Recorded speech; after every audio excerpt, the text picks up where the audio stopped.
And मैं हूं आपके साथ आयुषी राणा। और कल फ्रेंड्स हमने क्या था, गुप्त काल हमारा कल कंप्लीट नहीं हुआ था। कल हमने जो है सिर्फ कुमार गुप्त तक पढ़ा था कि उन्होंने जो है नालंदा विश्वविद्यालय की स्थापना कराई थी। तो फ्रेंड्स आज हम उससे आगे का पढ़ने वाले हैं। आज हम पढ़ने वाले हैं कि कुमार गुप्त का उत्तराधिकारी कौन था। सो फ्रेंड्स कुमार गुप्त के उत्तराधिकारी हुए हैं स्कंदगुप्त। कौन हुए फ्रेंड्स? स्कंदगुप्त। चलिए लिख लीजिए, कुमार गुप्त के उत्तराधिकारी कुमार गुप्त के उत्तराधिकारी।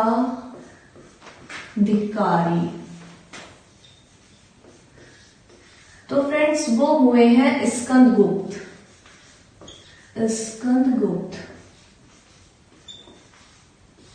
ठीक है फ्रेंड्स, उसके बाद आता है कि कब से कब तक गद्दी पर बैठे। तो फ्रेंड्स ये गद्दी पर बैठे 455 से लेके 467 तक, 455 से लेके 467 ईस्वी तक जो है स्कंदगुप्त गद्दी पर बैठे। 455 से 467 ईस्वी तक ये गद्दी पर बैठे। ठीक है फ्रेंड्स, उसके बाद नेक्स्ट हम आते हैं, हूणों का आक्रमण जो है स्कंदगुप्त के टाइम पर हुआ। किसके टाइम पर हुआ फ्रेंड्स? स्कंदगुप्त के टाइम पर जो है हूणों का आक्रमण हुआ। जूनागढ़ अभिलेख में हूणों को मलच्छेद कहा जाता है। क्या कहा जाता है फ्रेंड्स? मलच्छेद कहा जाता है। क्या कहा जाता है? मलच्छेद। लिख लीजिए, हूणों का आक्रमण, हूणों का आक्रमण स्कंदगुप्त के टाइम पर हुआ। स्कंदगुप्त के समय पर हुआ। ओके फ्रेंड्स, इसके बाद हम नेक्स्ट आते हैं कि मतलब कि उसमें अभिलेख में इनको क्या कहा जाता है। कौन से अभिलेख में? तो फ्रेंड्स वो आता है जूनागढ़ अभिलेख में हूणों को क्या कहा जाता है? तो वो कहा जाता है मलच्छेद। जूनागढ़ अभिलेख में, जूनागढ़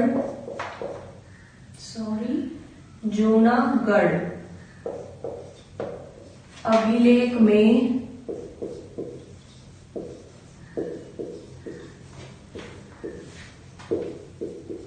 हूणों को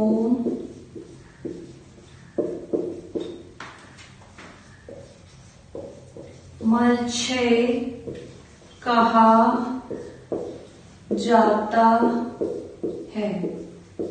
ठीक है फ्रेंड्स, क्या कहा जाता है? मलच्छेद। और किसके टाइम पर हुआ था हूणों का आक्रमण? तो वो हुआ था स्कंदगुप्त के टाइम पर। स्कंदगुप्त कब से कब तक गद्दी पर बैठा? तो फ्रेंड्स वो 455 से लेके 467 ईस्वी तक जो है वो गद्दी पर बैठा। हूणों का महत्वपूर्ण शासक तो वो फ्रेंड्स था तारमन। कौन था फ्रेंड्स? तारमन या फिर तोरमन जो है हूणों का सबसे ज्यादा महत्वपूर्ण शासक रहा है हूणों में। लिख लीजिए आप ये बात, हूणों का महत्वपूर्ण शासक तोरमन रहा।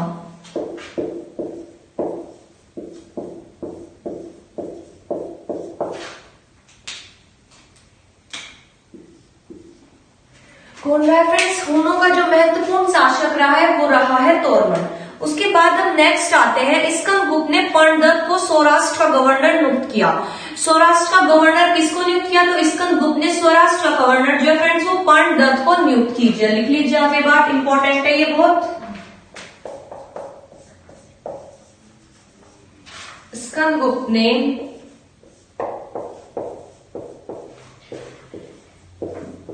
सौराष्ट्र का गवर्नर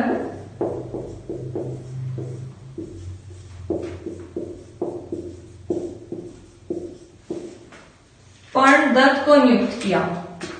पर्णदत्त को नियुक्त किया। ठीक है फ्रेंड्स, पर्णदत्त को नियुक्त किया।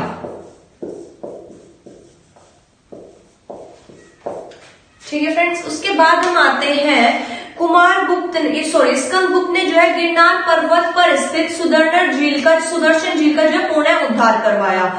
किसका करवाया फ्रेंड्स? सुदर्शन झील का पुनः उद्धार करवाया स्कंदगुप्त ने। कहाँ है सुदर्शन झील? तो गिरनार पर्वत पर स्थित है। ये भी लिख लीजिए आपने, मोस्ट इंपोर्टेंट है। 2 बातें जो है स्कंदगुप्त की, इससे जो है क्वेश्चन पुट अप हो सकता है एग्जाम में आपका। स्कंदगुप्त ने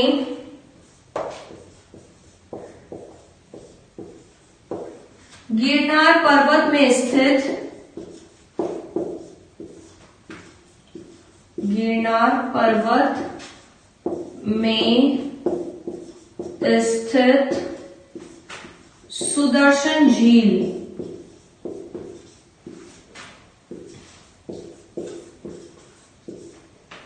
सुदर्शन झील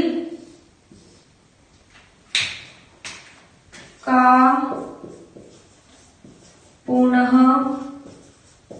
उद्धार किया। ठीक है फ्रेंड्स, किसने कराया? तो सुदर्शन झील का जो पुनः उद्धार है वो स्कंदगुप्त ने कराया। सुदर्शन झील कहां पर स्थित है? तो वो गिरनार पर्वत में स्थित है। इसके बाद हम नेक्स्ट आते हैं, गुप्त वंश का अंतिम शासक जो फ्रेंड्स वो विष्णुगुप्त था। गुप्त वंश का अंतिम शासक विष्णुगुप्त था। गुप्त वंश का अंतिम शासक विष्णुगुप्त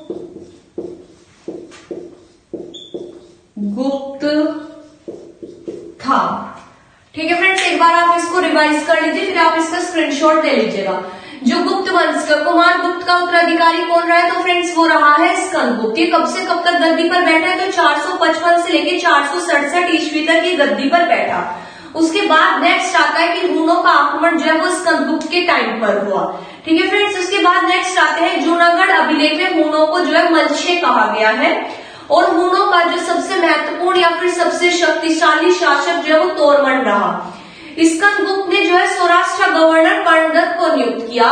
इसके बाद नेक्स्ट स्कंदगुप्त ने जो है जो गिरनार पर्वत में सुदर्शन झील है उसका पुनः उद्धार कराया। ठीक है फ्रेंड्स, और लास्ट में आते कि गुप्त वंश का अंतिम शासक कौन था? तो वो था विष्णुगुप्त। अब आप एक बार इसका स्क्रीनशॉट ले लीजिए, फिर मैं आपको नेक्स्ट आगे पढ़ाऊंगी।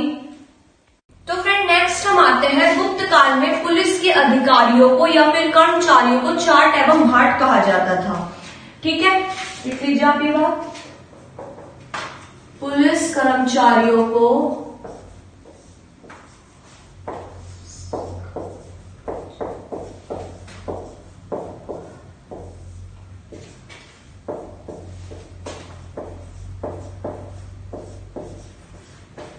गुप्त काल में चाट एवं भाट कहा जाता था।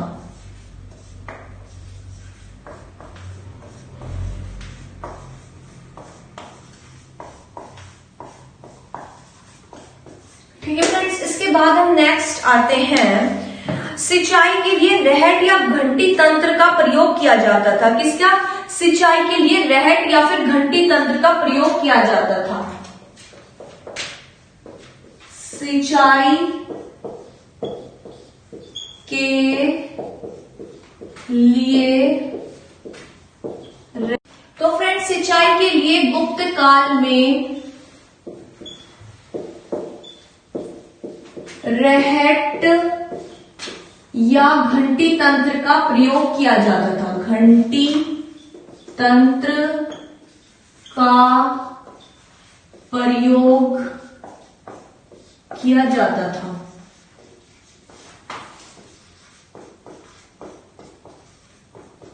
ठीक है फ्रेंड्स, ये आपका क्वेश्चन जो है इंपॉर्टेंट है कि गुप्त काल में जो सिंचाई के लिए क्या प्रयोग किया जाता था। तो गुप्त काल में सिंचाई के लिए रहट या फिर घंटी तंत्र का प्रयोग किया जाता था। ठीक है फ्रेंड्स, इसके बाद हम नेक्स्ट चलते हैं, गुप्त काल में उज्जैन जो है वो सबसे महत्वपूर्ण व्यापार का केंद्र रहा है। गुप्त काल का सबसे महत्वपूर्ण व्यापार का केंद्र जो है फ्रेंड्स वो उज्जैन रहा है। गुप्त काल में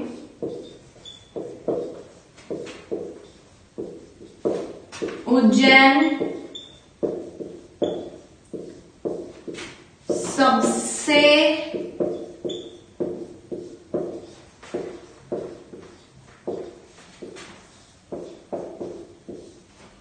व्यापारिक केंद्र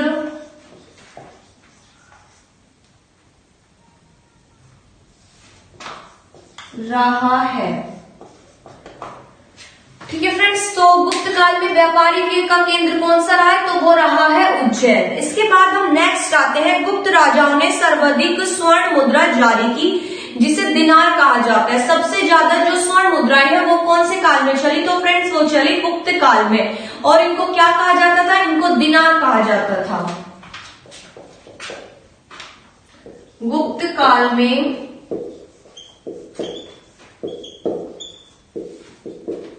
सबसे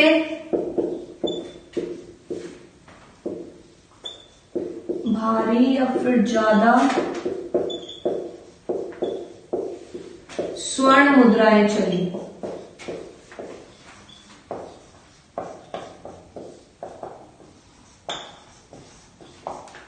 जिन्हें दिनार कहा जाता था, जिन्हें दिनार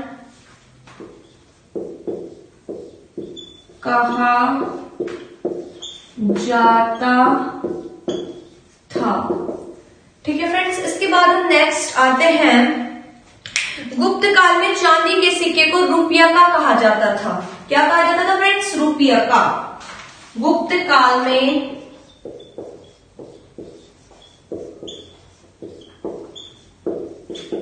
चांदी के सिक्के को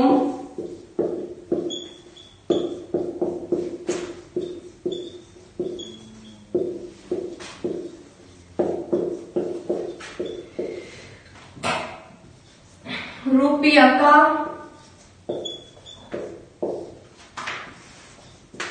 कहा जाता था।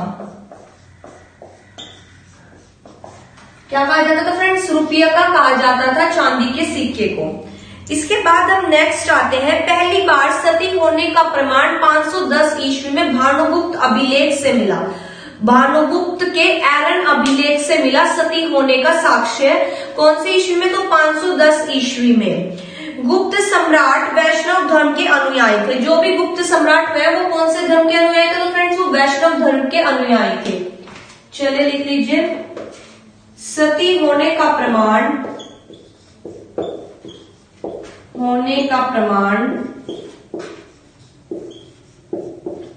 510 ईस्वी में भानुगुप्त के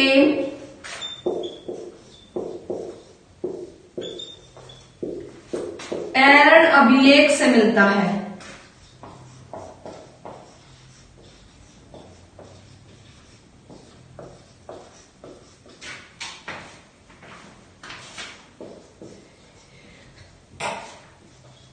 एरन अभिलेख से मिलता है। इसके बाद हम नेक्स्ट आते हैं कि जो गुप्त साम्राज्य के सम्राट है वो कौन से धर्म के अनुयायी थे, तो फ्रेंड वो वैष्णव धर्म के अनुयायी थे। गुप्त शासक वैष्णव धर्म के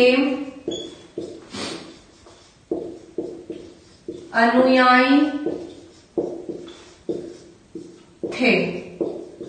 ठीक है फ्रेंड्स, एक बार आप इसको देख लीजिए कि पुलिस कर्मचारियों को गुप्त काल में चाट एवं भाट कहा जाता था।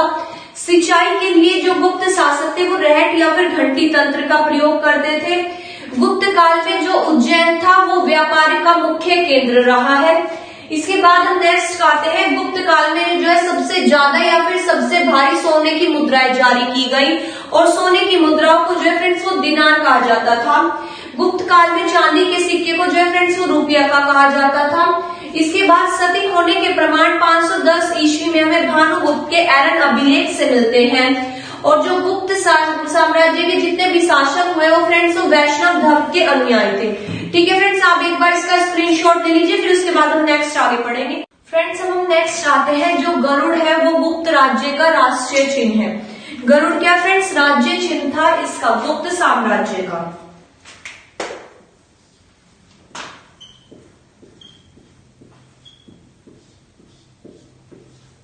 राज्य चिन्ह।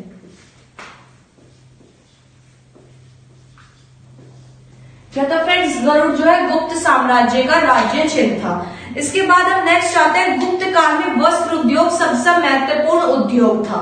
वस्त्र उद्योग जो है फ्रेंड्स उस टाइम पे जो है सबसे ज्यादा महत्वपूर्ण था गुप्त साम्राज्य में।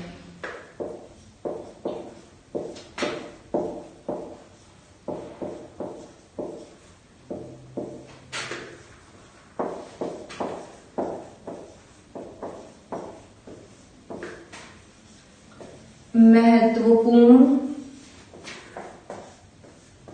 उद्योग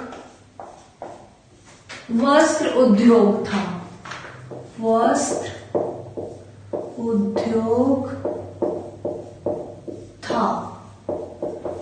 ठीक है फ्रेंड्स, इसके बाद हम नेक्स्ट आते हैं, अजंता की गुफाओं का निर्माण जो है वो गुप्त काल में हुआ है। पहले जो है ये 29 थी, लेकिन आज के टाइम पे जो सिर्फ है 6 बची हुई हैं। ये बौद्ध धर्म की महायान शाखा से संबंधित है। तो लिख लीजिए आप ये बात, अजंता की गुफाओं का निर्माण, अजंता की गुफाओं का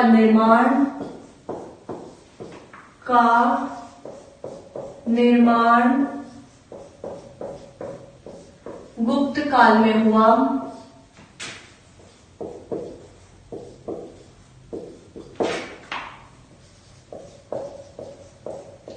पहले इनकी संख्या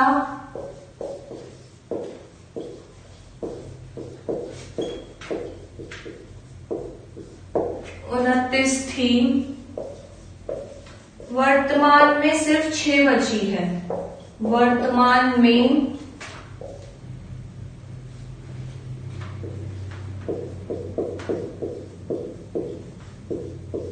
6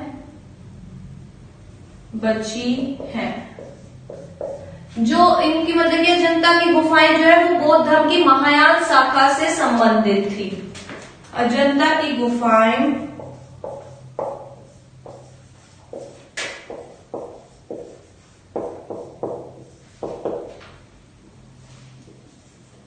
बौद्ध धर्म की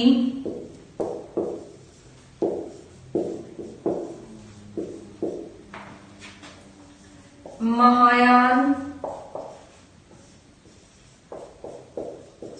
शाखा से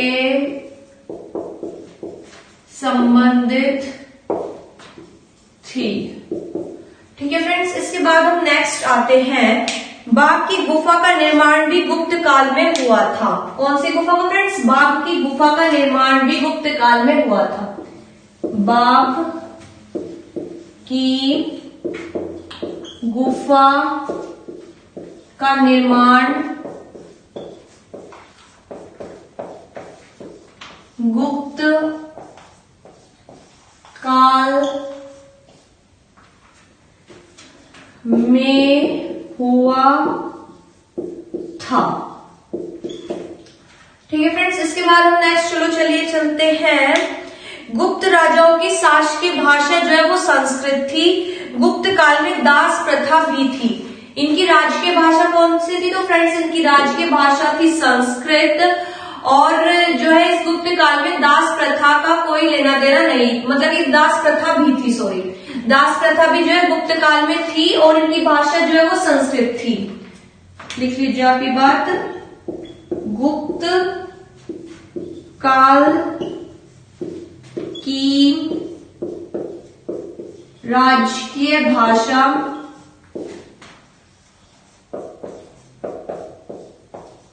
संस्कृत थी।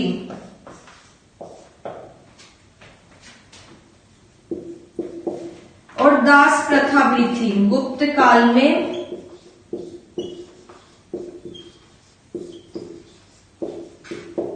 दास प्रथा भी थी। ठीक है फ्रेंड्स, चलिए आगे चलते हैं हम लोग। संस्कृत भाषा के प्रसिद्ध कवि कालिदास चंद्रगुप्त सेकंड के दरबार में रहते थे।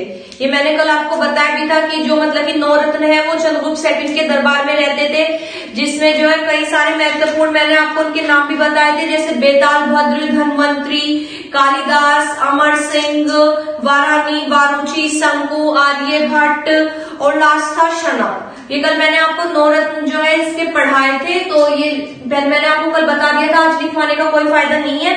नेक्स्ट चलते हैं, मंदिर बनाने की कला भी जो है गुप्त काल में शुरू हुई। मंदिर बनाने की कला का जन्म जो है फ्रेंड्स वो गुप्त काल में ही हुआ। मंदिर बनाने की कला का जन्म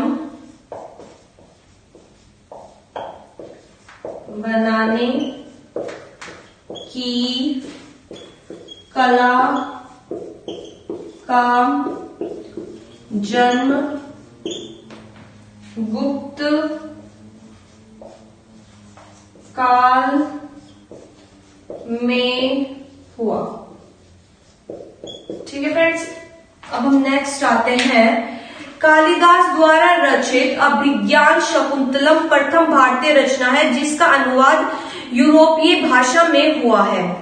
कालिदास द्वारा रचित अभिज्ञान शकुंतलम का जो वो हुआ था, मतलब भारतीय जो रचना है, इसका निर्माण पहली बार जो है यूरोपीय भाषा में हुआ। इससे पहले किसी भी रचना का निर्माण जो है यूरोपीय भाषा में नहीं हुआ। तो ये कौन सी रचना है? अभिज्ञान शकुंतलम।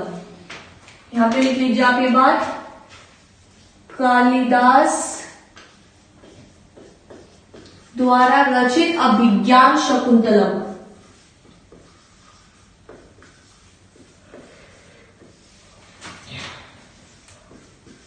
शकुंतलम कौन सी भाषा में हुआ? तो फ्रेंड्स वो हुआ है यूरोपीय भाषा में।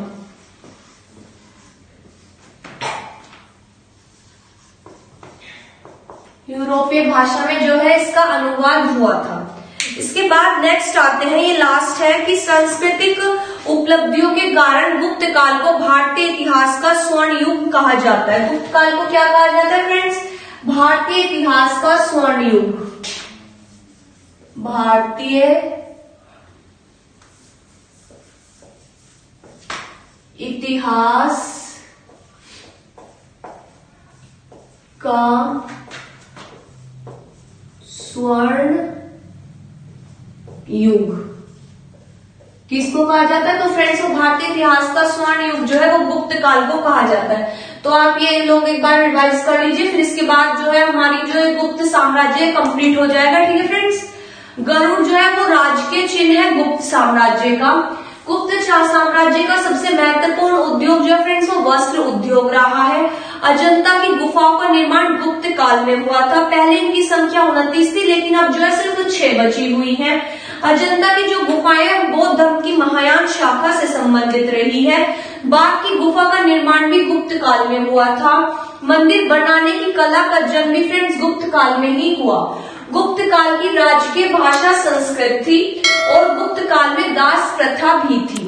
और जो कालिदास था वो चंद्रगुप्त सेकंड के दरबार में रहता था और उसके द्वारा रचित अभिज्ञान शकुंतलम रचना का जो वो रूपांतर है वो यूरोपीय भाषा में भी किया गया।